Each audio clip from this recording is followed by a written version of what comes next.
Hello అండి. నమస్తే అందరికీ. తెలుగు చిత్ర పరిశ్రమకు చెందిన ప్రముఖ నటుడు పవన్ కళ్యాణ్ తన 'వకీల్ సాబ్' చిత్రం రిలీజ్‌తో మరోసారి వెండితెరను అలరించబోతున్నారు.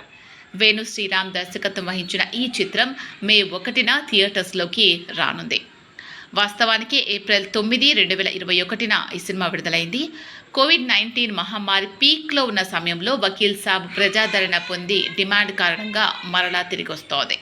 పవన్ కళ్యాణ్ యొక్క ఐకానిక్ యాక్షన్ మరియు స్టైల్ను మరోసారి ప్రేక్షకులు ఆస్వాదించాలని ప్రొడక్షన్ హౌస్ ఉత్సాహంతో ఈ సినిమాను రిలీజ్ చేయబోతోంది.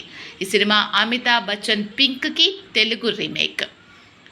ప్రొడక్షన్ హౌస్ దీనికి సంబంధించి ఇలా రాయడం జరిగింది. పవర్ స్టార్ పవన్ కళ్యాణ్ యొక్క సంఖ్యలు లేని యాక్షన్ ఫామ్ను జరుపుకుందాం మరియు థియేటర్లో మరోసారి 'వకీల్ సాబ్' రిలీజ్ మే 1న చేయబోతున్నాం.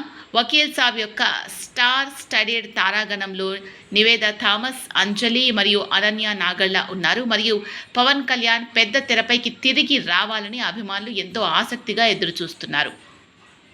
'వకీల్ సాబ్'తో పాటు పవన్ కళ్యాణ్తో పలు ప్రాజెక్టులు ఉన్నాయి. అతను సుజీత్ యొక్క 'దే కాల్ హిమ్ ఓజీ' కోసం చిత్రీకరణ జరుపుకుంటోంది. ఇది సెప్టెంబర్లో విడుదల కాబోతున్నట్లు తెలుస్తోంది. అదనంగా అతను హరీష్ శంకర్ యొక్క 'ఉస్తాద్ భగత్ సింగ్'లో శ్రీలీలతో కలిసి ప్రధాన పాత్రలో కనిపించబోతున్నట్లు తెలుస్తోంది.